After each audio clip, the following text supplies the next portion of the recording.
Barak Yahuwah, Barak Yahuwah, Barak Yahuwah. Shabbat Shalom, Shabbat Shalom, Shabbat Shalom to the nations. Shabbat Shalom to the elder brother, Yahudym.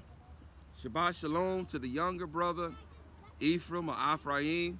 Shabbat Shalom to the former stranger, the former foreigner, who was formerly estranged from the everlasting covenant, but having received the Ruach of adoption, the Ruach HaKadosh, the Ruach of Yahushua HaMashiach, whereby having been engrafted into the olive tree, who is Yahushua, who is Yahshua, and now whereby being privy to the same everlasting covenant and promise and inheritance that was given to Yahshua and to Yahshua alone.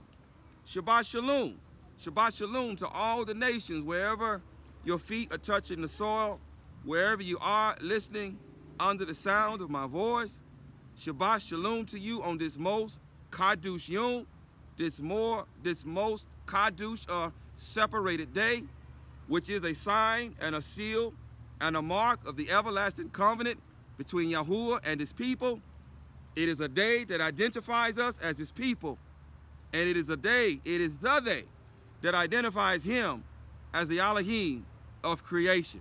Shabbat Shalom to you who on YouTube, who will hear this later on, to you who of the nations, wherever your feet are touching the soil. Shabbat Shalom to you. Once again, welcome to Yahuwah's Remnant Shabbat gathering. This is a special Shabbat gathering. If you can't tell already, we are outside on location at an undisclosed location celebrating the Feast of Sukkut, and we're inviting you in on this special Shabbat to celebrate the Feast of Sukkut with us. And not only that, but we're going to invite you in today. For those of you who are on YouTube who will listen to this message or this teaching later on, we are inviting you in today to take part in our 9th hour offering. I'm not going to go into detail about that because someone else is going to come up and he's going to sit down before the nations, Barak Yahuwah, and he's going to explain the 9th hour offering so that if you don't already know, going forward you will know, so that perhaps you will include this in your life, in your worship life to the Master, because it is ordained by the Torah that we bring him his offerings at the appointed times. And so this day, at the 9th hour, at the time of the evening offering, we're going to do something here that we haven't done in a while. We're going to invite the nations. We're going to invite you to take part in our 9th hour offering. And we're going to we're going to pray that you feel as though you are a part of it, as we're going to pass the camera around and allow you to see us and allow you to see the mishpachah praising and dancing and clapping and sending up the bulls of their lips to the Master. And afterwards we're going to go into our normal Shabbat teaching. But Barak Yahuwah, we're excited. We're grateful that you're here with us, albeit that those of you who are on YouTube, you will hear this later on. But nevertheless, we're grateful that the Master Yahuwah has sent you our way. One more thing, once more, for those of you who are on YouTube, if you would desire to join us live, either for our 4th day gatherings, otherwise called Wednesday, or our Shabbat gatherings, otherwise what men call Saturday, there's going to be an email address listed in the description box of this video once it uploads, and you can use that email address to contact us if you have a desire to join us live. Barak Yahuwah, Barak Yahuwah, Barak Yahuwah. Nevertheless, welcome to Yahuwah's Remnant Shabbat gathering. I would be remiss if I didn't say this again. Yahuwah's Remnant is not some church. We're not some 501(c) organization. We're not some camp. We're not some ministry. We simply are who we are, and that is Yahuwah's Remnant, whom is gathering from the 4 corners of this earth, sealing with the seal of the living Elohim, just in the nick of time before the great distress comes upon this earth. Barak Yahuwah. Welcome. Welcome them. Hey. Barak Yahuwah. Barak Yahuwah. Welcome once more to Yahuwah's Remnant Shabbat gathering. I am Daoud Ben Yahuwah, and this is Yahuwah's Remnant. Barak Yahuwah.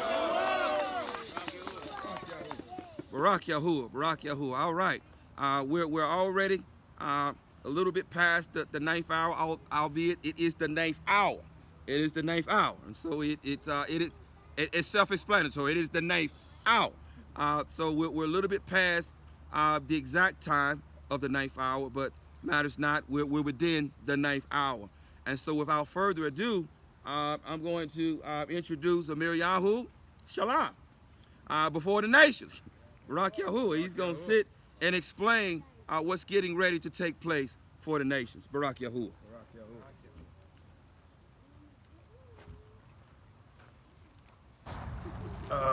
Barak Yahuwah. What we're about to partake in is the ninth hour offering. And this is commanded by Yahuwah to the children of Yasharal, to Yasharal in general, to us, for a continual praise, a continual offering. In Tahalim of Psalms 34, it is commanded that we should bless Yahuwah. We should bless Yahuwah, all our soul, and his praise should continually be in our mouth. Barak Yahuwah. So Numbers, if you go to Numbers chapter 28, in his Torah, in his instructions, it reads this, verses 1 through 8. It says, and Yahuwah spoke unto Moshe, saying, command the children of Yasharal, and say it to them, my offering and my bread for my sacrifices, made by fire, for a sweet Savior unto me, shall you guard to offer unto me at their appointed time. And you shall say unto them, this is the offering made by fire, which you shall offer unto Yahuwah. 2 lambs of the first year without spot, day by day, for a continual burnt offering. The 1 lamb shall you offer in the morning, and the other lamb shall you offer at evening. And the 10th of a part of an ephah of fine flour for a meat offering, mingled with 4 parts of a hin of beaten oil.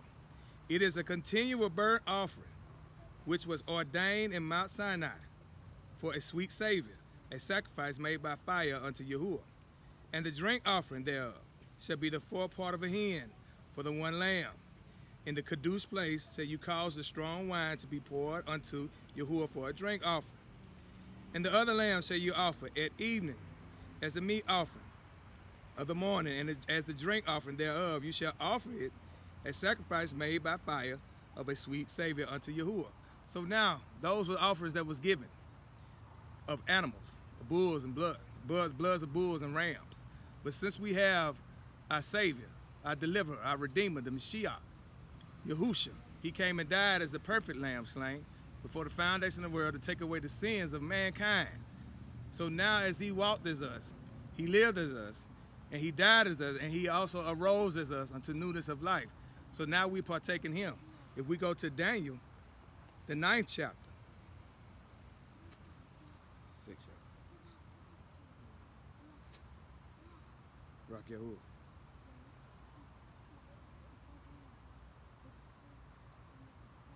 Barak Yahuwah.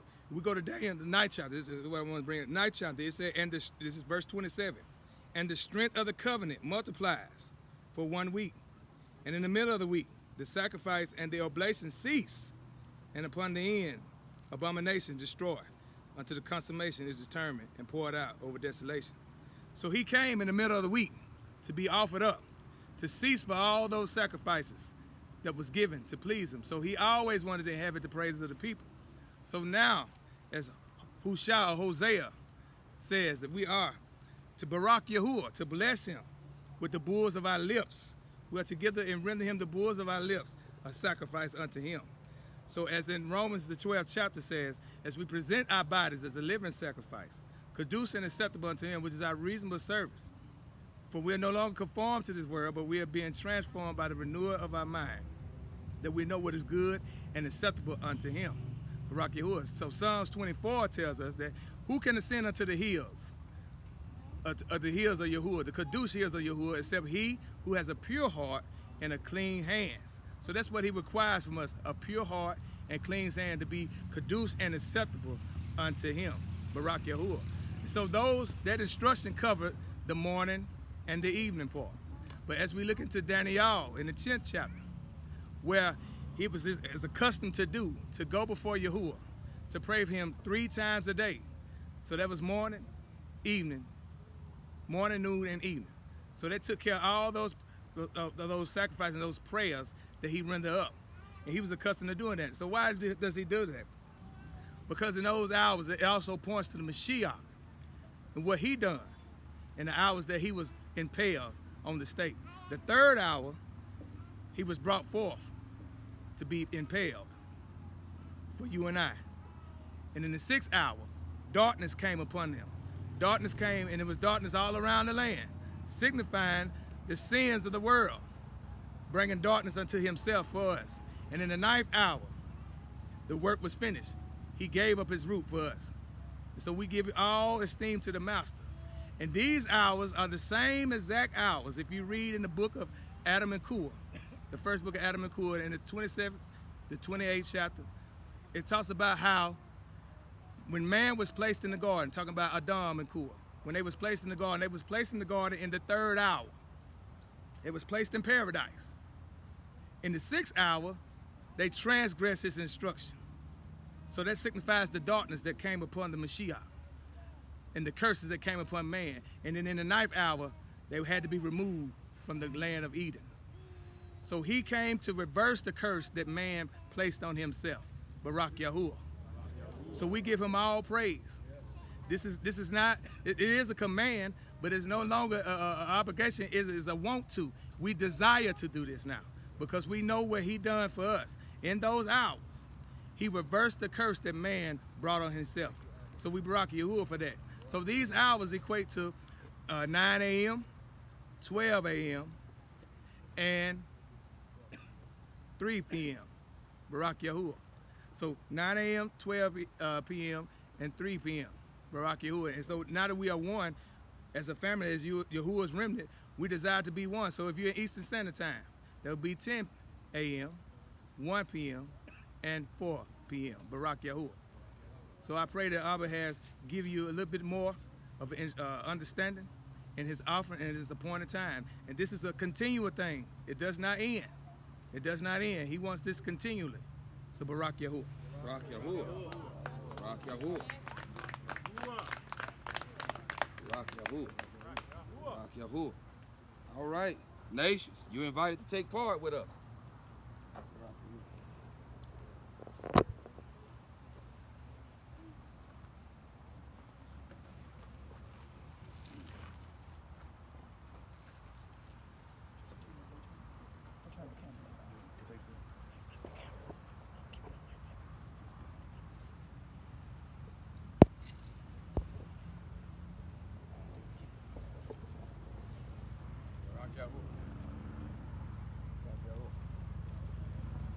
Hallelujah. Say you are Kadosh. You are Kadosh. You are Kadosh. You are Kadosh.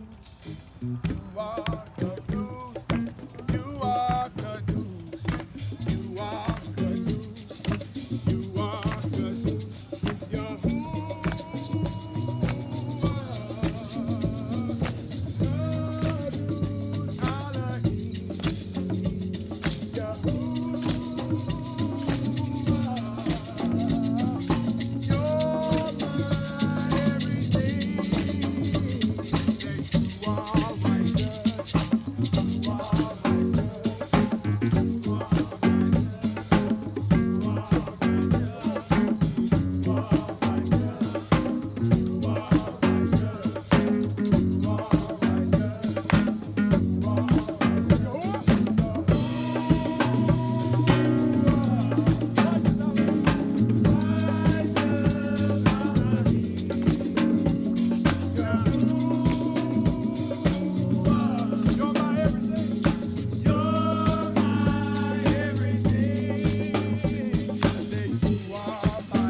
Yahuwah. Barak Yahuwah. Barak Yahuwah. Barak Yahuwah. Barak Yahuwah. Barak Yahuwah. Barak Yahuwah. Barak Yahuwah. One of the men, one of the men, one of the men. Come pray over the offering. Pray over the offering. One of the men, pray over the offering. Abba Yahuwah, we come before you, Abba Yahuwah, at this time of the ninth offering, Abba Yahuwah. We just ask and pray, Abba Yahuwah, that this offering would rise into your nostrils as a sweet-smelling aroma, and that you would be well pleased, Abba Yahuwah. We ask and pray that we be the offering, the smoke that rises up, Abba Yahuwah, Master. as we freely give you the bulls of our lips because you're worthy. Yes, Master. You are worthy to be praised, Abba Yahuwah. We just ask and pray, Abba Yahuwah, that this time would be used, Abba Yahuwah, to continue, Abba Yahuwah, to lift your name on earth, Abba Yahuwah. Your word said, if you be lifted up in all the earth, that you would draw all men unto you. But Sham Yahusha Hamashiach, so be it. So be it. Barak Yahuwah. Thank you, Master. Thank you, Master.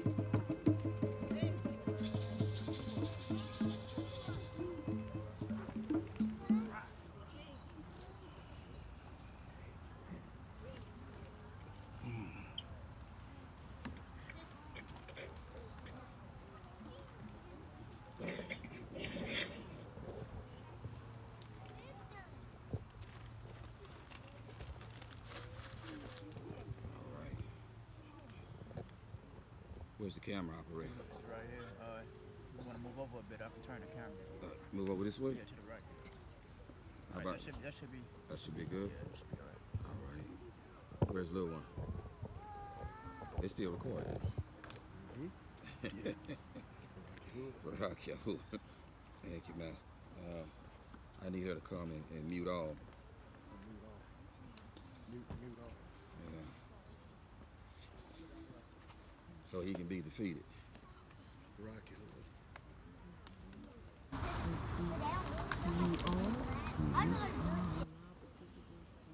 No, don't allow. To unmute themselves. No, we don't want to mute them. Well, that's what I don't know. You know. Later on. Yeah. Yeah, later on. Okay, everybody, ask everybody if they're mute. Can anyone unmute themselves? Barak Yahuwah. He's defeated. He is defeated.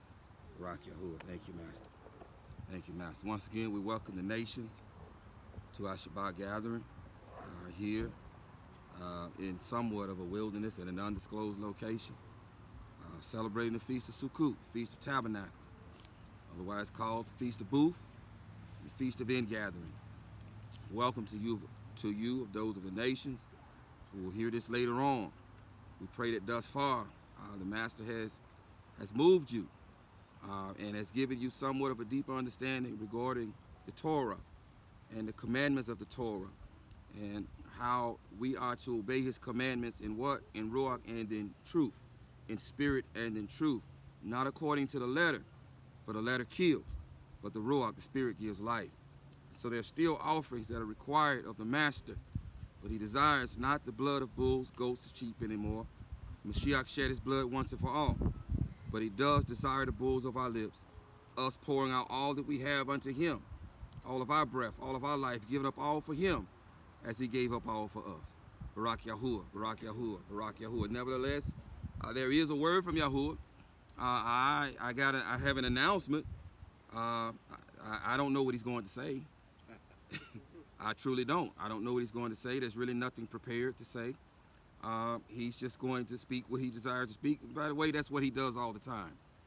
There's never really any preparation. He just speaks what he desires to speak through this dirt vessel. But today, you know, there's sometimes I have an idea of what he's going to say. Today, I have a little bit of an idea of what he wants to say, but he'll speak the rest. Barak Yahuwah, as is fitting, because they are his words. They are his words. Barak Yahuwah. Nevertheless, welcome to those of you who are on YouTube, who are going to join us, who are going to view this later on. There is a word from the Master. There is a word. And if you have been watching YAHUAH'S Remnant videos, his videos, at any length, you understand now that this is the consummation of the times. This is a mu'at time. This is an appointed time. This is a time unlike any other in the history of this world. This is a time unlike we've seen in our lifetime. This is the consummation of the times in which the Master, we are living out, hear him, we're living out the book of Revelations. We're living out Kazum. We're living it out. We're living out the time when the Master is going about sealing his people upon their foreheads with the seal of the living Elohim.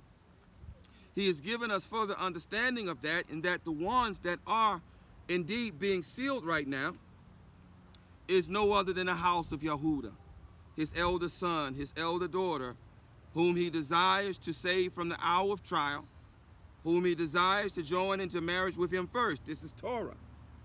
All things according to the Torah. And this indeed is Torah. Genesis chapter 29, when we find the story of Rachel and Leah, more accurately called Rachel and Leah, the elder and younger daughter of Laban. Leah was the elder daughter who was given away in marriage first. You know the story. You read the Torah. She was given away in marriage first to Yaakov, although Yaakov desired the younger daughter. She was given away, and Laban, he uttered some very interesting words. Hear him. This is Torah. You heard it. You're reading this in the Torah. And these are the words of the Master. The elder, the younger is not given away before the elder. The younger, this Nep, is not given away before the elder. And so we understand that Leah is who? She is the mother of Yahudah. Rachel is the mother of Yahusef, who is the father of Ephraim or Ephraim. And so we, without going into complete detail, if you've been watching the videos at any length, you have the understanding now that it is Yahudah, the elder daughter, who is to be given into marriage first, because the younger one, Ephraim, whose grandmother is Rachel and whose father is Yahusef, that younger one, which is natural for the younger one, is full of folly. It's still full of folly. It's still full of foolishness. And so that folly is going to have to be driven from him during the fires of the great distress. It's going to have to be driven from him. But so if you are still operating in this folly, if you're still operating in this foolishness, in other words, if you're still walking according to your flesh, you're not Yahudah.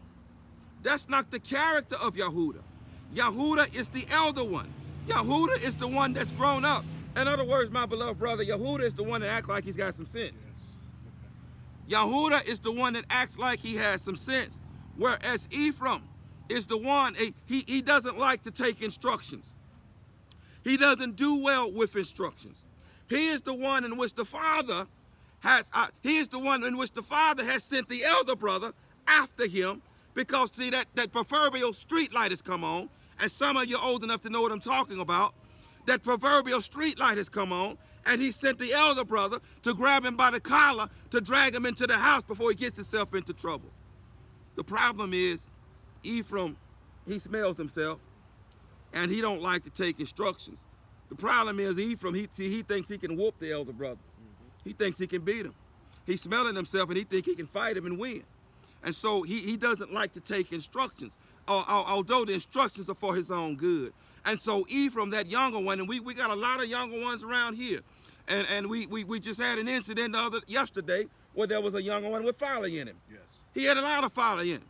But I witnessed some of that folly being whipped out of him. I don't know if all of it was driven out of him, but I witnessed, as many of you witnessed, some of that folly. Well, at least let's say it this way: that was a good attempt. Yes. That was a good attempt to drive some of that folly for him. Now I'm nice by saying good attempt, because she didn't leave no bruises on it. If it was a real good attempt, there would have been some bruises left on it. Come on, y'all. Come on, y'all. Some of y'all old enough to remember. You go and get your own switch. And if you bring one too little, all you're doing is compounding what you're going to get. You're just compounding what you're going to get. And so that folly has to be driven out of Ephraim, and that folly is going to be driven out of Ephraim during the fires of the great distress. And so the Master has spoken that it is incumbent upon his people. It is incumbent upon us to understand what it looks like to walk as Yahudym and what it looks like to walk as Ephraim. Your life depends on it. Hear him.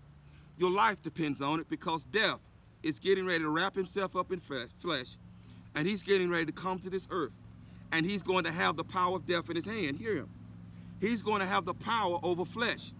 He's going to have power to afflict even the Kadoshim. It is written in the 13th chapter of Revelation that he is going to be given the power to overcome even the Kadoshim. He is death. He is death. He is Hasatan. And he is going to rule and reign on this earth for 3.5 years. And if that time is not shortened, the text declares that no flesh is going to remain.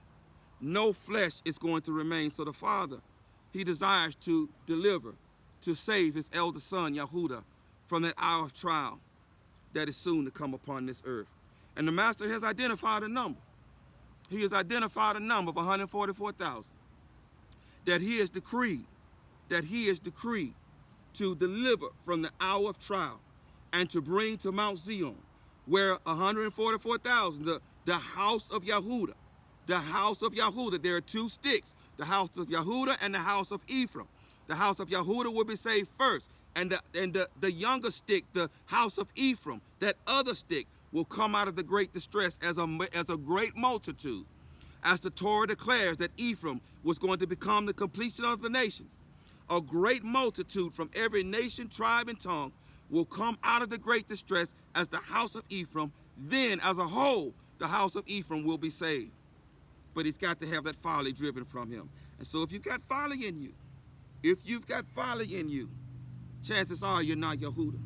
And if you've got folly in you, beware. The great distress is even knocking at the door. The great distress is even knocking at the door. So the Master, he has a word regarding this today. He has a word. I'm not going to have you pull that text up. He has a word for the house of Yahudah today. And if you're taking notes, or those of you on YouTube, but those of you who are on Zoom, the title of this teaching is Searching for the Ancient Path, Part 80. Searching for the Ancient Path, Part 80. Walk as Yahudym. Walk as Yahudym. Searching for the Ancient Path, Part 80. Walk as Yahudym. The Master has laid the foundation now that it is only the house of Yahudah who will be saved from the great distress, from the hour of trial. As we read in the book of Ezekiel, chapter 37, where it talks about the two sticks. It talks about two sticks then becoming one. It talks about the first resurrection and those dry bones coming alive. The whole house of Yahshua coming alive and being gathered into the land. A great multitude, a great army will be gathered and brought back home. This great army is Ephraim. This great army is Ephraim that is coming back home, because Yahudah will already be in the land. Yes, we will be. Yes, we will be, provided that you are Yahudah. Yahudah will already be in the land. But here is the understanding. Here is the understanding. There are many who are blood-born according to the house of Yahudah who are going to come out with Ephraim, because they're behaving like Ephraim. Yes, they are. They're coming out with Ephraim. Hear him. Only 12,000 from the tribe of Judah. Only 12,000, hear him, worldwide from the tribe of Judah are going to Mount Zion to escape the hour of trial. 12,000 worldwide. Only 144,000 worldwide are going to Mount Zion. See, my brother, I've looked around. And many are celebrating and says, yeah, Yahudah, I'm Yahudah. Yahudah goes first. They're celebrating, but you're not acting like Yahudah. You're not acting like him. And you are professing to be Yahudah, but not bearing the fruit of a Yahudym. That's not going to get you to Mount That's not going to get you to Mount Zion. Get this in your nefesh, deep down in your ruach. Get this down into your innermost being. 144,000 from all the earth. Only 144,000 is going to escape the hour of trial.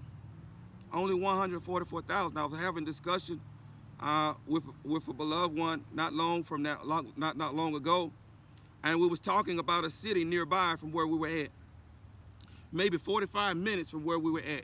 And in that city nearby from where we were at, in that one city, there's 209,000 people.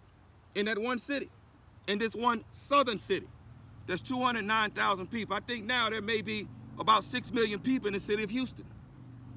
In the city of Dallas, Texas, there may be about 3 million people. And the city of Los Angeles, I think there may be about 8 million people, so I don't know. In New York City, I know there's got to be at least 9, 10 million people in that one place. We're talking 144,000 beloved ones worldwide. Worldwide. Yet, my brother, I still see a lackadaisical attitude. I see a look of entitlement. I see a look of entitlement as though you've already made it. 144,000 worldwide. Worldwide. Say worldwide. Worldwide. 144,000 worldwide. And what the Master has shown me, is that westernized culture is your enemy. Westernized culture is your enemy. Hear him. Hear him. We're talking 144,000 worldwide. Worldwide. But westernized culture here is your enemy. It is our enemy. Westernized culture gives us a sense of entitlement. Westernized culture, it breeds a lack of desperation. It breeds a lack of hunger. It breeds a lack of thirst. Yes, it does. Yes, it does. The Master got news for you, Yahudym. Those of you who are in this land, in the Americas, in our land of captivity. He says in his mouth, it is easier for a camel to enter through the eye of a needle than for a rich man to enter into life. That's it. Now you say, I ain't rich. I say you're a liar. You're a liar. You are richer than 80% of the world's population. Yes, you are. Yes, you are. Most of the world's population don't know where they're going to get their next meal from. Most of the world's population don't have a 401k. They don't have food assistance. They don't have income assistance. They don't have housing assistance. They don't have any of this. They don't have any of this. But you know what that has bred? That has bred a desperation. That has bred a hunger and a thirst for righteousness. Yes, it has. Yes, it has. I say again, 144,000 worldwide. Worldwide. Westernized culture is your enemy. Westernized culture gonna kill you. Yes, it is. Westernized culture gonna kill you. You don't understand. Brother, tell them again how many? 144,000. Worldwide. Worldwide. Worldwide. Oh, we're enjoying ourselves at the Feast of Sukkut, but now let's get back to reality. Let's get back to the rubber meeting the road. 144,000 worldwide. And from what I see in the Americas, most of that 144,000 is going to come from worldwide. Because we lack that desperation, that hunger, and that thirst for righteousness. We are those worldwide, many of them are poor in spirit. Poor in spirit is a state of mind. It is a state of being. It is a state of being. I say again, y'all rich. You rich. That scripture applies to you. It applies to all of us. It is easier for a rich man to enter through an eye of a needle. I'm sorry, it is easier for a camel to enter through the eye of a needle than it is for a rich man to enter into life. Did that strike anybody yet? Thank you, Abba. Did that hit you in the mouth yet? Hear him. Death is getting ready to manifest and come to this earth. And if those days are not shortened, no flesh will remain. No flesh will remain. You're rich. You're already rich. You're already rich. And it is easier for a camel to enter through the eye of a needle than most of us, most of you, to enter into life. You're entitled. You're not desperate enough. You're not hungry enough. You don't believe enough. You don't believe enough. You think just because you're called Yahudah or you're attached to Yahudah that means you're going to Mount Zion. The Master began this journey, this searching for the ancient path, and warning us that it was not going to be easy. Yes. That it wasn't going to be easy. It's not easy. It's not easy. Some of you came here with a change of clothes for every day, where some among the nations don't have a change of underwear every day. Some among the nations are wearing shoes 5 and 6, 10 years old. Some are happy to have shoes. Some are without shoes. Some don't know where they're going to get their next meal. But we eating very well here, are we not, brother? Yes, we are. We eating very well. Oh, you entitled, Yahudah. You entitled. But the Master has a big surprise. He has a very big surprise. You lack hunger. You lack thirst. You lack desperation. You're entitled. And you're rich. You're rich. You're rich. Come on, brother. Give me Matthew chapter 13. You're rich. Thank you, And you think that you've made it. Starting at 1. Start at 1. The same day went Yahusha out of the house and sat by the seaside, and great multitudes were gathered together unto him, so that he went into a ship and sat, and the whole multitude stood on the shore. Mm-hmm. And he spoke many things unto them in parables, saying, Mm-hmm. Behold, a sower went forth to sow. Mm-hmm. And when he sowed, some seeds fell by the wayside, Mm-hmm. and the fowls came and devoured them up. Mm-hmm. Some fell upon stony places, Mm-hmm. where they had not much earth, Mm-hmm. and forthwith they sprung up, Mm-hmm. because they had no deepness of earth. Mm-hmm. And when the sun was up, they were scorched, and because they had not root, Mm-hmm. they withered away. Mm-hmm. And some fell among thorns, Mm-hmm. and the thorns sprung up and choked them. Mm-hmm. But others fell into good ground, Uh-huh. and brought forth fruit, Uh-huh. some 100, Yeah. some 60-fold, Uh-huh. some 30-fold. Psalm 34. Who has ears to hear, Mhm. let him hear. Let him hear. And the Talmudim came and said unto him, Why speak you unto them in parables? Come on. And he answered and said unto them, Because it is given unto you to know the mysteries of the kingdom Uh-huh. of Yahuwah, Uh-huh. but to them it is not given. Mm-hmm. For whosoever has to him Mm-hmm. shall be given, Mm-hmm. and shall have more abundance. Mm-hmm. But whosoever has not, from him shall be taken away, even that he has. Mm-hmm. Therefore speak I to them in parables, because they seeing not, and hearing they hear not, Mm-hmm. neither do they understand. Neither do I understand. Uh-huh. And in them is fulfilled the prophecy of Yeshua, Uh-huh. which says, By hearing you shall hear, Yeah. and shall not understand, Uh-huh. and seeing you shall see, Uh-huh. and shall perceive not. Uh-huh. But this people's heart is waxed gross. Oh, this people's heart is waxed gross. That's what I wanted to get to. Thank you. This people's heart has grown fat. Fat and lazy. Fat and lazy. You entitled, Yahudah? Especially those you are in the Americas. You're lazy. You're fat. Your heart has grown fat and lazy. Things have been given to you easily. Easily. No one here in this country has a reason to be hungry. No one. And your heart has grown fat. So it's very difficult, hear him. It's very, very difficult to be that plowable soil, to be that dirt that he requires here in this nation. You don't understand. It's hard. It's hard to be that plowable dirt here that is conducive to the planting of seed here in this nation. You're entitled, Yahudah. You're entitled. And your heart has grown fat. The Master began this journey by saying that the narrow way is hard. It is hard pressed. And he said, what, brother? Few shall find it. Few find it. Few find it. Your heart is fat and lazy.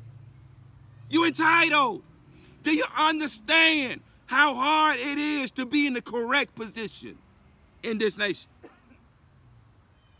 Oh, you can say with your lips, oh, I'm not part of this world. I'm not part of this nation. I'm not part of this. Most of you got homes to return to. Most of you got fairly nice homes to return to. Yes, you do. Most of you are going to return home to something in your refrigerator to eat. Yes, you are. You're going to return home to want running water. You're going to return home, if you're living in a hot climate, you're going to return home to air conditioning.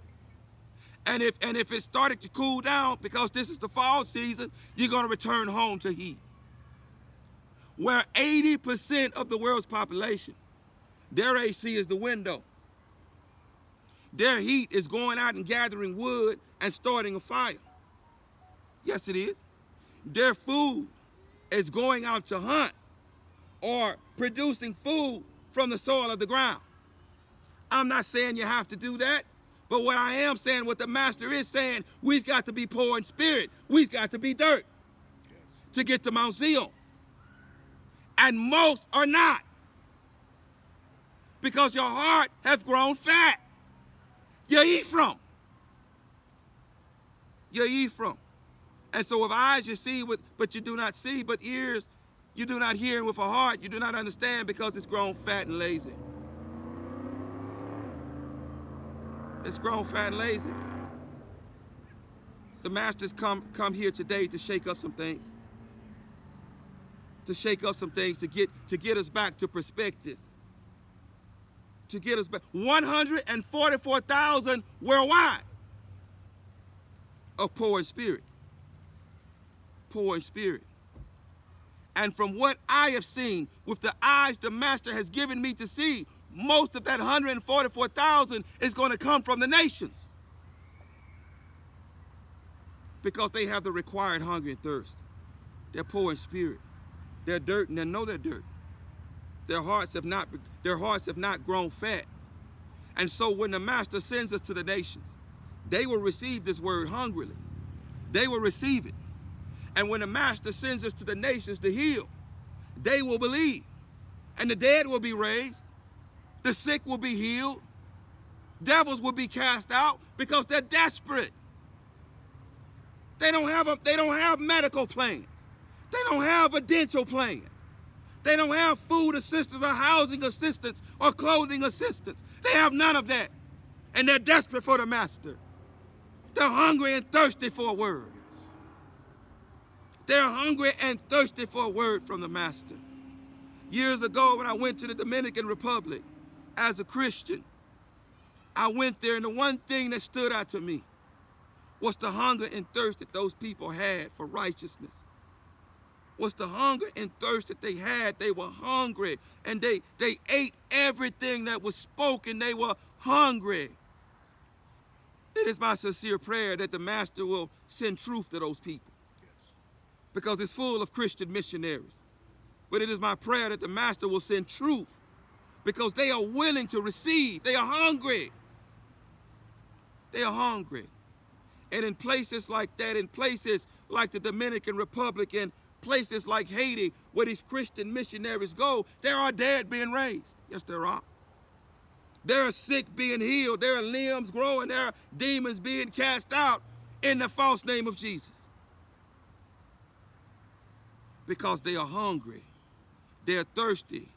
And it's not so much the name. They believe in the master. They believe that that's his name. They believe, now hear him. Now the master started off by saying that westernized culture is your enemy. That's not westernized culture. They don't have nothing. They are like the Christians of old that didn't have nothing. And the master winked at them and honored them. But your heart has grown fat. You've grown lazy. You've grown lazy. And with eyes you see and cannot see. With ears you hear, you cannot hear. And with heart you cannot understand. That's my father. With heart, you don't understand because it's grown fat. You don't understand how entitled you are and how hard it's going to be to get to Mount Zion. Once more, 144,000 worldwide. and most of them are going to come from the nations. That ought to shake you up. Most of them are going to come from the nations. Come on, read, brother. And their ears are dull of hearing, and their eyes they have closed, lest at any time they should see with their eyes, and hear with their ears, and should understand with their heart, and should turn back, and I should heal them. But blessed are your eyes, for they see, and your ears, for they hear. For so be it, I say unto you, that many prophets and righteous men have desired to see those things which you see, and have not seen them, and to hear those things which you hear, and have not heard them. Hear therefore the parable of the sower. When anyone hears the word of the kingdom and understands it not, then comes the wicked one, and catches away that which was sown in his heart. This is which receives seed by the wayside. But he that received the seed into stony places, the same as he that hears the word, and immediately with joy receives it, yet has not root in himself, but endures for a while. For when tribulation or persecution arises because of the word, by and by he is offended. He also that receives seed among the thorns is he that hears the word, and the care of this world and the deceitfulness of riches choke the word. I say again, y'all rich. You're rich. Yes, you are. In comparison to 80% of the world's population, you are rich. You rich. Yes, you are. And it's real hard for a rich man to enter into life. It is easier for a camel to enter through the eye of a needle. Yes, it is. Those are his words. And you rich. I've seen it with my own eyes. I've seen it. You rich, and your heart is fat.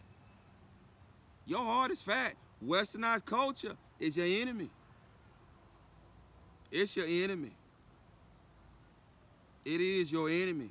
And the master, hear him, is getting ready to do a greater separation. Yes. He is getting ready to do a greater separation. The master spoke not long ago that the ark had been seen. Yes, it has. Whether you believe it or not, the ark has been seen. But most who my eyes see, and most of you know that I can't see the world around me for now, but for most who my eyes see, there is still not a desperation, even though the ark has been seen. And it could be any day, it could be during this feast, that the master comes to retrieve his people. Any day. He's getting ready to do a greater separation. He's getting ready to do a greater separation. Before the Feast of Sukkut last year, the master spoke. He said, behold, I do a great separation. Before this Feast of Sukkut, he spoke to my brother here. He spoke through my brother that he's getting ready now to do a greater separation. The ark has been seen. And now you know you are that rich people. You're rich. I don't care if you're on public assistance. You're rich. You're still richer than 80% of the world's population. Because even that dulls you. It dulls your belief. It dulls your desperation. It dulls your hunger. It dulls your sensitivity. Yes, it does. It's hard to be that pliable soil that he requires to plant seed in. It's hard. It's hard. Later down in this chapter, I think you got a little bit more to read, but later down in this chapter, the master talks about another parable. He talks about a pearl, a valuable pearl, found in a field. And when it is found, when a man finds it, he sells everything that he has. Everything that he has, he gives up all for that pearl. He gives up everything for that pearl. He sells all. He compares the ring to that valuable pearl. And he uses that analogy because he says in other places, and unless you what? Unless you give up all, you cannot be his taught one. Does that mean that you have to give up all? No, but it means that you have to be willing to give up all. That means that you can have no connections, that you can have, that nothing in this world can be more valuable to you than Mount Zion. Than Mount Zion. Oh, there's many, many swelling words. I've heard many swelling words. But it is the fruit that tells the story. It is the fruit that tells the narrative. It's the fruit. You can't even trust the fruit until after 5 years. It is the fruit that tells the narrative. There are many swelling words. I've heard many swelling words. But these eyes have seen different. These eyes have seen. It's hard. Yes. It's hard. Yes. And in this nation, it's even harder to be that pliable soil that he needs, that he desires. You're rich. All of you are rich. I got news for you. You're rich. In comparison to the world, you are rich. And thus that 144,000, most of it is going to come from the nations. The master can proclaim his word, and as he's been doing, he has been proclaiming his word. And in this parable here, most of it falls by the wayside, and the devil, Hasatan, comes and snatches it right up. A lot of it falls on shallow soil because you're double-minded and you got double interest. So you're shallow. You're shallow. The word is spoken and you receive it readily but by the time the next Shabbat comes around, you've forgotten what has been spoken. And see, then the rest of you, all you rich ones, yes, you are, you rich. You rich, you are rich. The desires of this world, it chokes it out. Whether your desire is the lust of your flesh, whether your desire is a husband, whether your desire is a wife, whether your desire is a nice car or a nice home, or whether your desire is a better paying job. Whatever your desire is, if it ain't Yahuwah, it is contrary to him. Oh, you're rich. You're rich. And the majority of that 144,000 is coming from the nations. Oh, you say, messenger, why you busting my bubble during the feast? We're supposed to be feasting and enjoying ourselves and eating, dancing, rejoicing. Is that what we're supposed to be doing, brother? Yes. The master warned you that he is the feast. He is the festival offering. And we are to take part in him. Thank you, 144,000 worldwide. Most in this country, most in the West are not going to be included in that 144,000. No, that heart ain't ready yet, but it will be ready after the great distress. That soil will be ready after the great distress. Are you understanding the master's words? Thank you. 144,000 worldwide. Worldwide. How much is it worth to you? That question has been asked before. How much is Mount Zion worth to you? How much is it worth?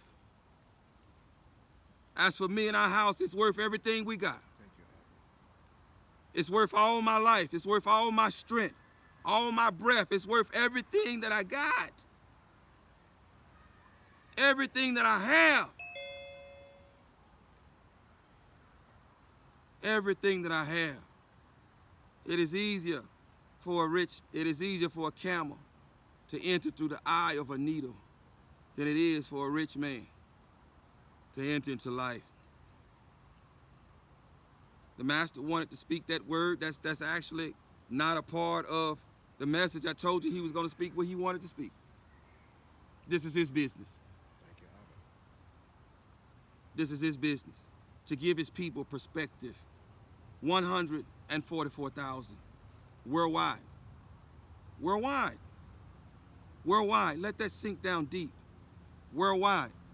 All of the rest are Ephraim and are going to be left for the hour of trial that is soon to come upon this earth. Soon to come upon this earth. Here we are at the Feast of Sukkut, the Feast of Tabernacle, and which is a shadow of the Master tabernacling with us forever. It is the Master's desire to tabernacle with his people. It has always been his desire to tabernacle, to dwell with and in his people. This is nothing new. You can turn to the 3rd chapter of the book of Genesis, and we're not going to go there, where the Master was what? Tabernacling with Adam and Kua. He was walking amongst them, dwelling amongst them in the cool of the evening. This is nothing new. He desires to tabernacle with his people. The operative word here is his people. This is how we are identified as his people. If he tabernacles with us, if he dwells with us and dwells in us, this is how we are identified as his people. Otherwise, you are not his. In the 8th chapter of Romans, around the 9th verse, it says just this thing. If one doesn't have the Ruach HaKadosh, the Ruach of Yahuwah, the Ruach of Mashiach, this one is not his. In other words, if he does not tabernacle with you, if he does not tabernacle in you and with you, you are not his. This is not a camping trip. This is for those of whom he tabernacles with and in. And so for those whom he tabernacles with and in, this feast has a special meaning. It has a special meaning. Yes, it is a shadow of eternity of him tabernacling with us forever, but we need a reminder here. This is a midweek break, so to speak, to remind us that this feast is all about the Master tabernacling with us and in us. And he has got to be preeminent in our minds throughout this feast. I've got to tell the truth, my brother. With the eyes that he's given me to see, I haven't seen it. I haven't seen it.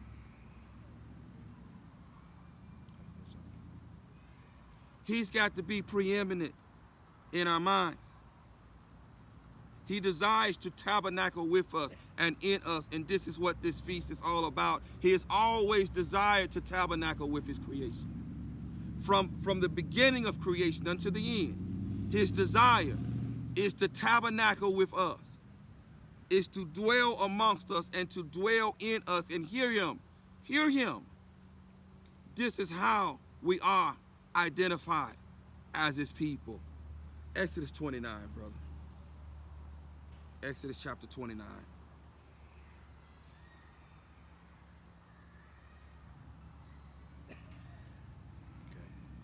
Beginning at verse 1. And this is the thing that you shall do unto them, to reverence them, to minister unto me in the priest's office. Take one young bullock and 2 rams without blemish. This is 29.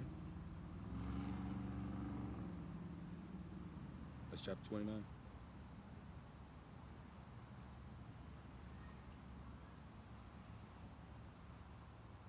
And this is the thing that you shall do unto them, Okay.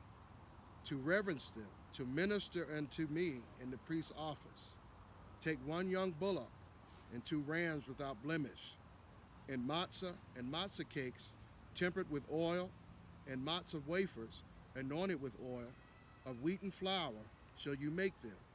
And you shall put them into one basket, and bring them in the basket with the bullock, the 2 rams. And Aharon and his sons you shall bring unto the door of the tabernacle of the assembly, and you shall wash them with water. And you shall take the garments and put upon Aharon the coat and the robe of the ephod, and the ephod and the breastplate, and gird him with the belt of the ephod. And you shall put the turban upon his head, and put the separated crown upon the turban. Then shall you take the anointing oil and pour it upon his head and anoint him. And you shall bring his sons and put coats upon them. And you shall gird them with belts, Aharon and his sons, and put the bonnets on them. And the priest's office shall be theirs for a perpetual statute. And you shall consecrate Aharon and his sons. And you shall cause a bullock to be brought before the tabernacle of the assembly. And Aharon and his sons shall put their hands upon the head of the bullock. And you shall kill the bullock before Yahuwah by the door of the tabernacle of the assembly. And you shall take of the blood of the bullock and put it upon the horns of the altar with your fingers, and pour all the blood beside the bottom of the altar. And you shall take all the fat that covers the inwards, and the caul is above the liver, and the 2 kidneys, and the fat that is upon them, and burn them upon the altar. But the flesh of the bullock, his skin, and his dung shall you burn with fire without the camp. It is a sin offering. You shall also take 1 ram, and Aharon and his sons shall put their hands upon the head of the ram, and you shall slay the ram, and you shall take his blood and sprinkle it around the altar. And you shall cut the ram in pieces and wash the inwards of him and his legs, and put them upon his pieces and unto his head. And you shall burn the whole ram upon the altar. It is a burnt offering unto Yahuwah. It is a sweet savor, an offering made by fire unto Yahuwah. And you shall take the other ram, and Aharon and his sons shall put their hands upon the head of the ram. Then shall you kill the ram, and take of his blood, and put it upon the tip of the right ear of Aharon, and upon the tip of the right ear of his sons, and upon the thumb of the right hand, and upon the great toe of their right foot, and sprinkle the blood upon the altar round about. You shall take the blood that is upon the altar, and of the anointing oil, and sprinkle it upon Aharon and his garments, and upon his sons, and upon the garments of his sons with him. And they shall be reverenced in his garments, and his sons garments with him. Also you shall take of the ram the fat and the rump, and the fat that covers the inwards, and the caul above the liver, and the 2 kidneys, and the fat that is upon them, in the right shoulder, for it is a ram of consecration. And 1 loaf of bread, and 1 cake of oil baked, and 1 wafer out of the basket of the matzah that is before Yahuwah. And you shall put all in the hands of Aharon, and in the hands of his sons, and you shall wave them for a wave offering before Yahuwah. And you shall receive them of their hands, and burn them upon the altar for burnt offering, for a sweet savor before Yahuwah.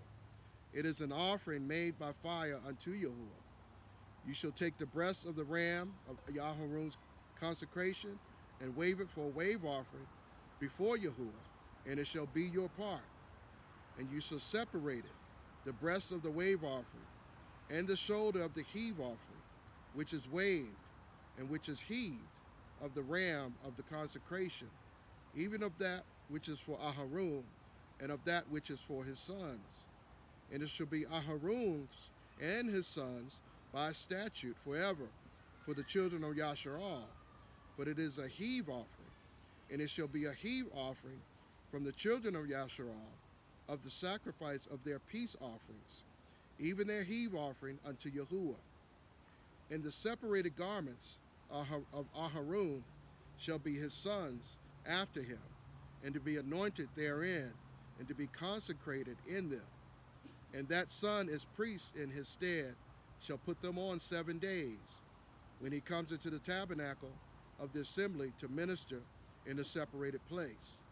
And he shall take the ram of the consecration, and seethe his flesh in the separated place. And Aharon and his sons shall eat the flesh of the ram, and the bread that is in the basket by the door of the temple of the assembly. And they shall eat of those things wherewith the atonement was made, to consecrate and to separate them. But a stranger shall not eat thereof, because they are separated. And if aught of the flesh is the consecrations, or of the bread remain unto the morning, then you shall burn the remainder with fire. It shall not be eaten because it is consecrated and separated. And thus shall you do unto Aharon and to his sons, according to all things which I have commanded you. 7 days you shall consecrate them.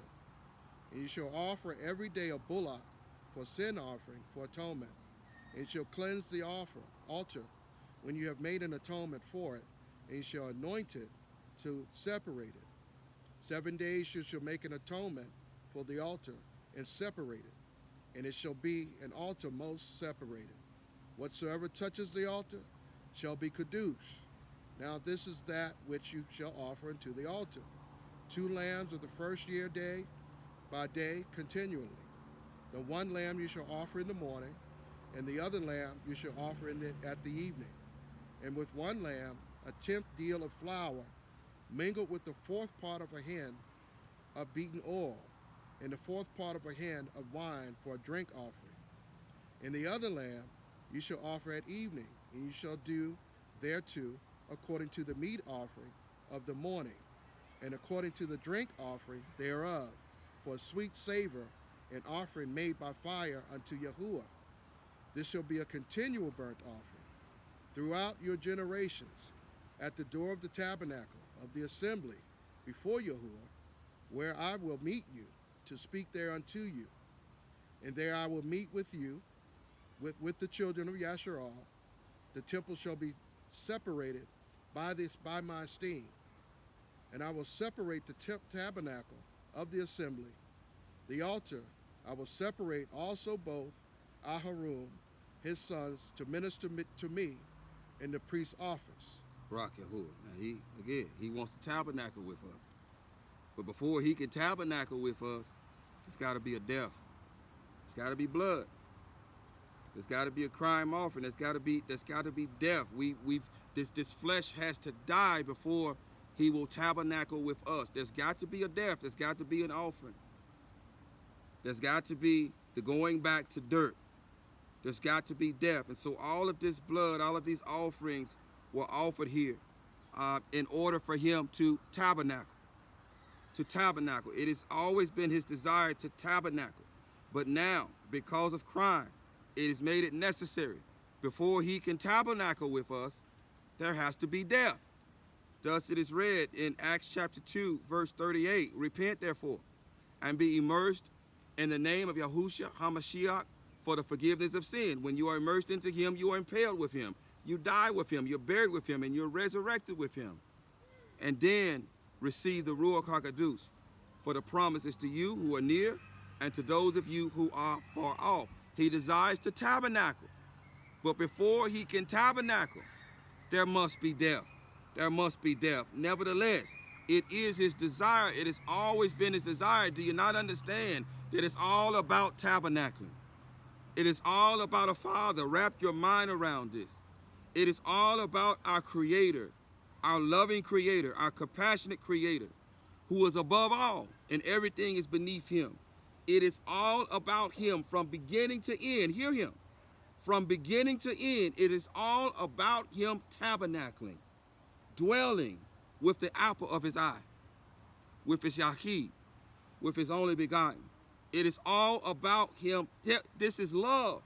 He loves us so much. He loves us so much, and his highest desire is to just tabernacle with us. To just tabernacle with us. He wants to just be invited. He just wants to tabernacle with the apple of his eye. But in accordance with the Torah, there's got to be death. There's got to be death. And hear him. Here in this westernized society, here in this westernized culture, it's hard to put the flesh to death. It's hard to die. You got so much going against you. First of all, you're rich. Yes, you are. I don't care if you're on unemployment. I don't care if you're on food assistance. I don't care if you're on some kind of income assistance. I don't care if you're making minimum wage. In comparison to the majority of this world, you're rich. You're rich. And it's hard. It's hard to have that necessary death that is required of the Torah. It's hard to have that necessary death so that he can come tabernacle with us. And in this season, hear him, if he's tabernacling with us in this season, that means that we've been sealed with the seal of the living Elohim.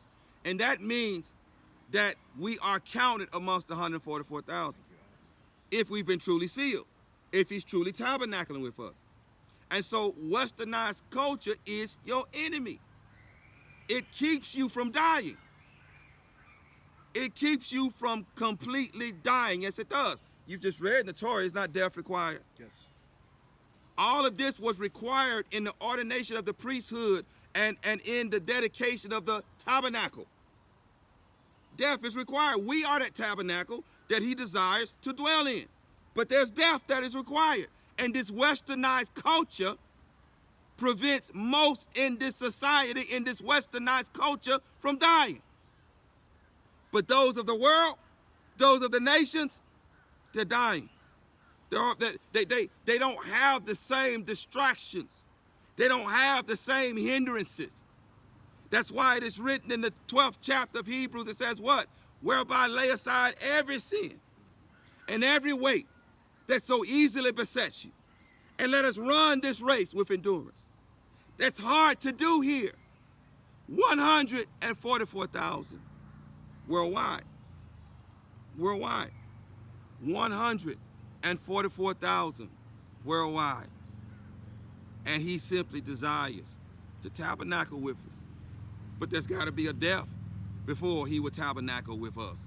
Come on, read it. And I will dwell among the children of Yahshua. Wait, go, give me that next verse that's above it first. And I will separate the tabernacle Yes. of the assembly Uh-huh. and the altar. Yeah.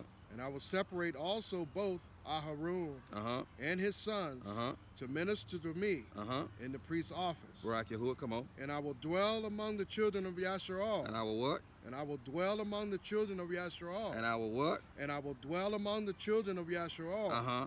And will be their Elohim. Yes. And they shall know that I am Yahuwah, Yeah. that brought them forth out Uh-huh. of the land of Mizraim, Barak Yahuwah. that I may dwell among them. Barak Yahuwah. I am Yahuwah. Barak Yahuwah. Barak Yahuwah. Barak Yahuwah. Barak Yahuwah. A death is required before he will tabernacle with us. Yes, it is. That death is you. He told you that before you came into the feast, that you had to go back to the dirt. The problem is westernized culture. The problem is this westernized culture, and most of you think that you can confess with your lips and that you somehow died because you've confessed it. But without repentance, there is no forgiveness. We're talking about fruit. The master desires action. He doesn't want your lips. He wants actions. And this westernized culture, in many cases, prevents that action, that necessary death that is required for him to tabernacle with us. Oh, Yahudah, you're in trouble. You're in trouble. But he is compassionate enough to warn you. To send me by here to warn you that it's only going to be 144,000 worldwide. Worldwide. Who do not have the distraction of this westernized culture. Who are truly hungry and thirsty. Who have truly died, who have truly put this flesh to death. Satisfying the requirement of the Torah for death so that he can come and tabernacle with us. That's always been his desire, to tabernacle with us. But we must fulfill the Torah. We've got to obey the Torah. That's got to be death. That's got to be blood. We've got to be impaled with him. But oh, my brother, that's hard to do in this westernized culture. It's hard to do in this microwave society we call a westernized culture. This westernized culture has most of you women, you won't even submit to your husbands because of this westernized culture. You won't submit to him. And if you won't submit to your husband, how can you submit to Yahuwah? Because the text declares that you are to submit to your husband as though you are submitting to Yahuwah. You are to reverence your husband as though you are reverencing the master. Some of you who are men, you can't submit to authority. Because I'm a man, I can't submit to authority. I'm not going to submit to an authority. When the master has placed authority over you. Yes, he has. He has always put in place order. He has always put in place order, but you won't submit to order. You won't submit to the order that he's put here. That shows that you have not died to your flesh. And if you cannot submit to the order that he's placed here, how can you say you submit to him who you cannot see? Oh, that's story after story, my brother, of those who don't believe that account. They wouldn't submit to Masha. The earth opened up. Fire proceeded from the Kadush place. Plagues were sent amongst them. Serpents were sent amongst them because they would not reverence the one that he has sent there to represent him. Yes. Same thing occurred, I think it was the book of 1 Samuel. When the master spoke through Shemuel, through Saul. Now there's a Torah. In the Torah, it is written that when you select a king, a sovereign, that sovereign whom you select is to wipe the Amaleki from out the face of this earth. I am swearing by my throne that I am going to wipe them off the face of the earth, and I'm going to use my sovereign to do so. So he sent Shemuel, his messenger, his prophet. He sent him to remind Shaul of this Torah, of this instruction that he had spoken. Now, he was merely using Shemuel as a vessel, but these were the words of the master that he spoke to the sovereign. But the sovereign disobeyed those words, and the text declares that this is as witchcraft. It was rebellion. And because of that, he removed this anointing from him. He removed this Ruach HaKodesh from him. And once he removes this Ruach HaKodesh from you, you no longer belong to him. He is the seal of redemption. He is proof. He is proof that you are his people. Because he dwells where? In the midst of his people. He dwells in the midst of his people. He tabernacles in the midst of his people. He tabernacles in his people. But see, if you can't submit, whether you're a woman submitting to your husband, or whether you're a husband submitting to authority, if you can't submit, then that means what? Then you ain't become dirt. You have not become dirt. And if you have not become dirt, you have not died. And if you have not died, satisfying the requirement for blood, he don't tabernacle with you. He does not tabernacle with you. You have got to die to satisfy the Torah and go back to dirt. You've got to go back to dirt. Then he can plant the seed to tabernacle with you. Then and only then. It's all about tabernacling with his people. From beginning to end. From Genesis to Revelation, to the 21st chapter of Revelation and the 22nd chapter of Revelation and of the other apocryphal books. It's all about the master tabernacling with the apple of his eye. From esteem to esteem. But in order for him to tabernacle, there must be death. There must be death. There must be death first. John chapter 1. In order for him to tabernacle with us, there must be death. If there isn't death fulfilling the Torah, he cannot tabernacle with us. These are his words. He just read it. Shalmut, the 29th chapter. Death is required. Those slaughterings were to take the place of the priesthood and was to take the place of the people. That blood was to take the place of the people so that he could then come and tabernacle. Oh, this westernized culture is your enemy. It is your enemy. John chapter 1. In the beginning was the Word, and the Word was with Elohim, and the Word was Elohim. The same was in the beginning with Elohim. All things were made by him, and without him was not anything made that was made. In him was life, and the life was the light of men. And the light shines in darkness, and the darkness comprehended it not. There was a man sent from Yahuwah, whose name was Yahuchanan. The same came for a witness, to bear witness of the light, that all men through him might believe. He was not the light, but was sent to bear witness of that light. That was the true light, which lights every man that comes into the world. He was in the world, and the world was made by him, and the world knew him not. And he came unto his own, and his own received him not. We're talking about death. Here's that death, that required death right here. Come on. But as many as received him, To them gave he power to become the sons of Yahuwah, even to them that believe on his name, which were born not of blood, nor of the will of flesh, nor of the will of man, but of Yahuwah. See, we're talking about tabernacling. To be a child, to be a son of Elohim, a daughter of Elohim, means to tabernacle with him. Him and us, him and us and him. It means to tabernacle with him. To be a son or daughter of Elohim, it means to tabernacle with him. Now, we talked about that required death. Here it is. Here he is, wrapping himself up in flesh and dying for us in our place. But we still got to die with him. We must die with him, and we must become low like him. We must become dirt like him. In order for that seed to be planted, in order for him to tabernacle with us. This is all about tabernacling. This is all about tabernacling. It's not a great mystery. He desires to tabernacle with us throughout eternity. But there's got to be a death. Even after 7,000 years, we're going to put off this flesh. We're going to put off these earthly sukkahs, these earthly tabernacles. There's going to be death. Even when the Mashiach comes back in flesh and reigns for 1,000 years. After the 1,000 years, that flesh is going to die. There's got to be death in order for him to tabernacle with us.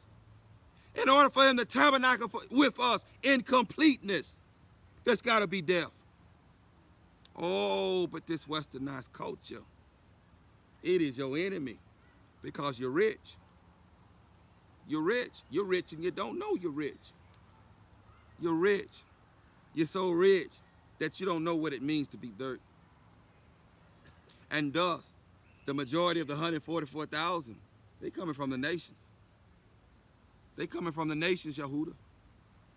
They coming from the nations because you don't understand the Torah and death and going to the dirt and how that relates to him tabernacling with us. You don't understand. And you don't understand how hard that truly is. How hard that truly is. The narrow way, the narrow path is hard. This ancient path is hard. Very few find it. And very few, 144,000, are going to be sealed with the seal of the living Elohim. And are going to escape the hour of trial that is soon to come upon this earth. Come on, read, brother. And the word was made flesh and tabernacled among us. Hey, and tabernacled amongst us. And we beheld his esteem. And we beheld his esteem. The esteem as of the Yaqid of the Father, full of grace and truth. Barak Yahuwah. You can stop there. It has always been his desire to tabernacle with us. Do you see? Yes. Do you see? He's all this is his desire. His highest desire. And I'm saying this highest desire for lack of a better term because I'm not a smart man. Some of you that have a knowledge of the thesaurus, maybe you can help me out. But this is his highest desire, and that is to tabernacle with his Yaqid, with his only begotten, with the apple of his eye, to tabernacle with us. But in order to tabernacle with us, there must be death, and thus he died. He came and he tabernacled with us in flesh. He tabernacled with us. He walked amongst us. He tabernacled with us. And then he died. He put off that sukkah. He died so that his blood, his dam, could be poured out on dirt. On dirt. Do you hear him? On dirt. So that his blood could be poured out on dirt, satisfying the requirement according to the Torah in order for him to tabernacle with us. So he died, and that blood was poured upon the dirt, provided that you are dirt. Many of the nations are dirt. They are dirt. And they are hungry, and they are thirsty, and they are poor in spirit. And he's waiting to tabernacle with them. He's just waiting for the proper time to send his messengers to the nations because they're ready. They're dirt, and they're ready to tabernacle with him. Oh, but in this westernized culture, it is your enemy. You're rich. Your heart is fat. Your heart is fat. You don't know what it means to die. You don't know what it means to die. You don't understand the Torah. That in order for him to tabernacle, there must be death. There must be death. We must die with him. We must go back to the dirt. That blood that redemptive blood of Yahushua must be poured upon the dirt. And that blood being Ruach, that dam being Ruach, poured out in us. And when that blood is poured out in us, he begins to tabernacle with us. And he will write the dam upon the doorpost. Yes, he will. He will seal us with the seal of the living Elohim upon the doorpost and save us from the hour of trial. But the text declares that those who reach this point are going to have very little strength left, very little power, guarding his word of endurance and not denying his name. This westernized culture is going to prevent many from doing that. Hear him. Hear him. Westernized culture is your enemy. You're rich. Not only in dying to the flesh, you've got to die to this westernized culture. What does that mean? That you're to be in this world, but not of it. Not of it. Many of you are still of it. You love it. You love this world. Yes, you do. You love it. And you've not fulfilled the requirement of the Torah for death. And because you've not fulfilled the requirement of the Torah for death, he does not tabernacle with you. But the nations are waiting. The nations are ready. They are ready. And the majority of the 144,000 that is going to be redeemed from the hour of trial is going to come from the nations. Yes, they are. Yes, they are. One last precept, brother, 2 Corinthians chapter 6.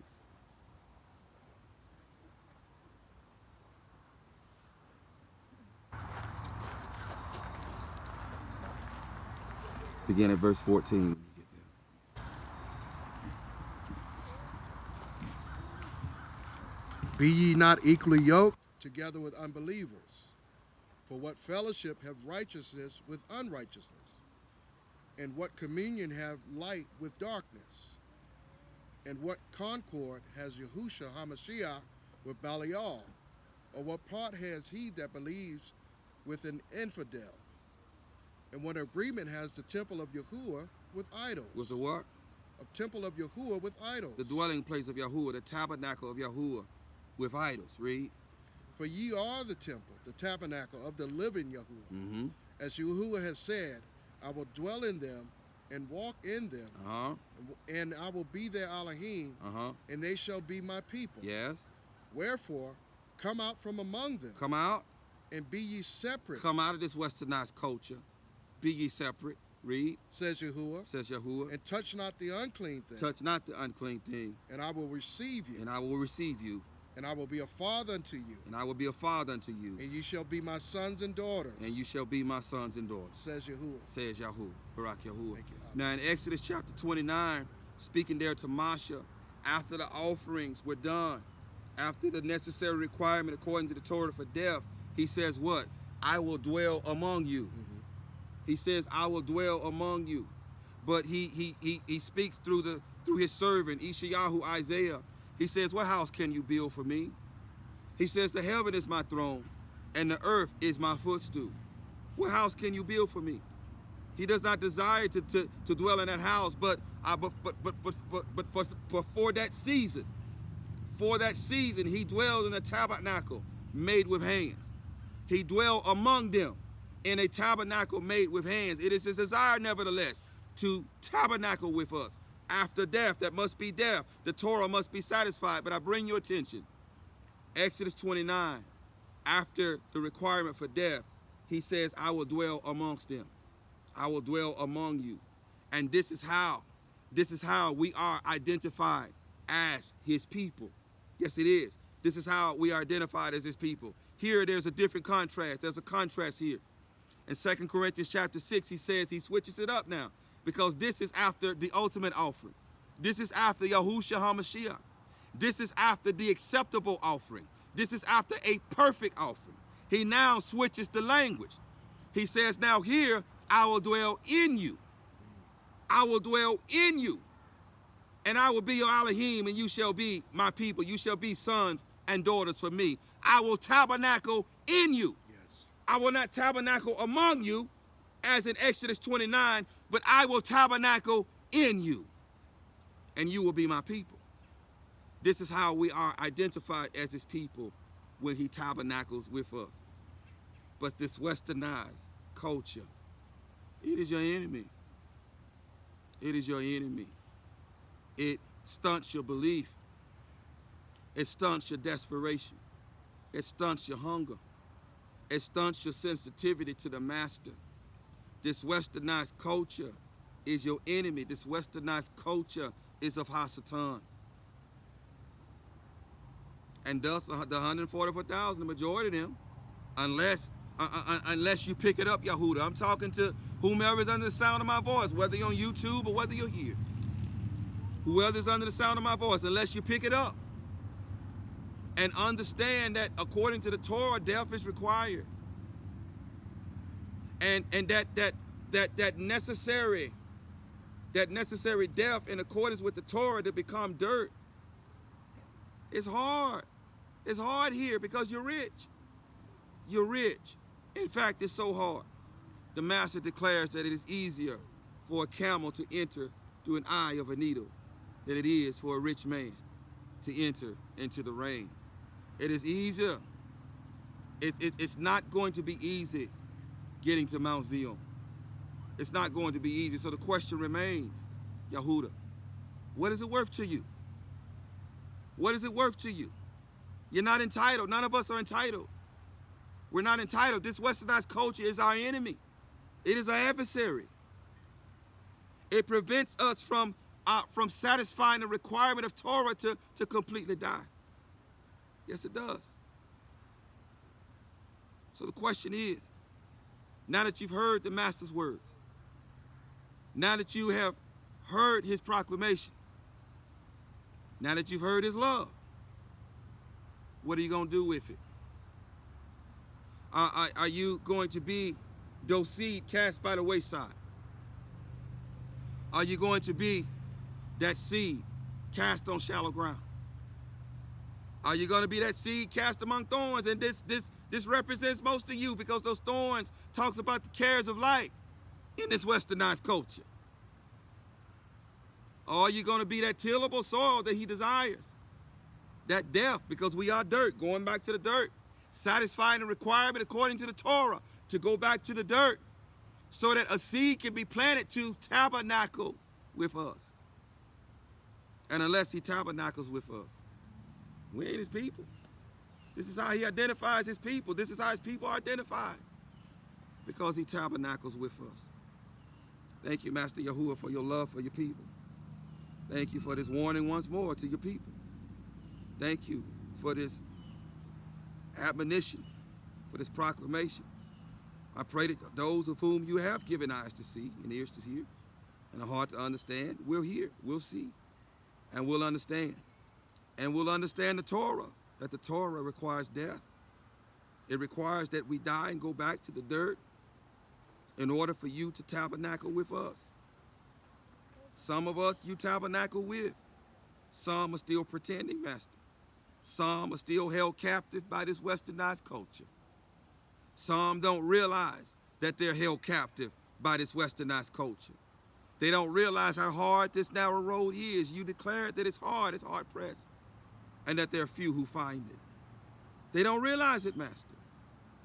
And in this season of a greater separation, I'm afraid that many are going to be left in the valley of Oh no, declaring, oh no, how did I end up here? Because they would not heed to your words spoken through the mouth of your servant.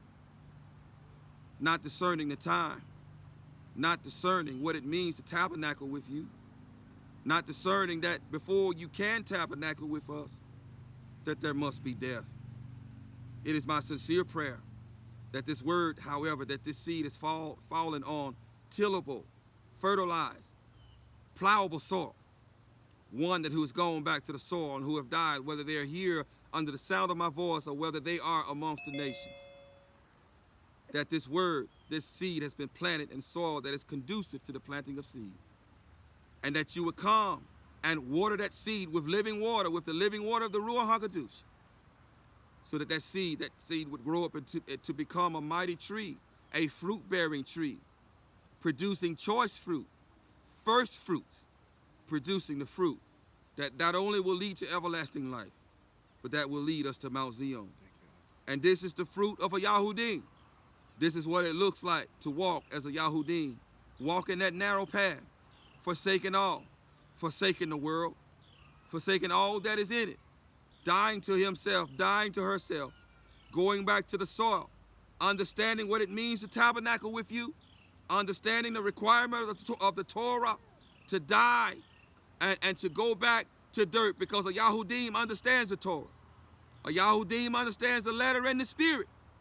A Yahudym understands what it means to walk lowly as dirt and to tabernacle with you.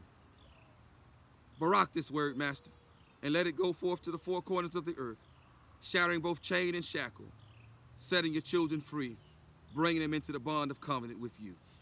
In the name of Yahushua HaMashiach, I pray. So be it. So be it. So be it. To those of you on YouTube, thank you again, Barak Yahuwah, for joining us live. Albeit you won't be live, but it looks live, Barak Yahuwah. And by the way, if you desire to join us live again, it's going to be an email address listed in the description of this video once it is uploaded, where you can use that email address to contact us, and we'd be grateful to hear from you and to speak with you about fellowshipping with us. Until the next time we speak, until we see you again, Yahuwah barak you and guard you. Yahuwah make his face shine upon you and show favor unto you. Yahuwah lift up his face upon you and give you shalom. Thus you shall put my name on the children of Yashar'al, and I myself shall barak them. So be it, so be it, so be it. Shalom.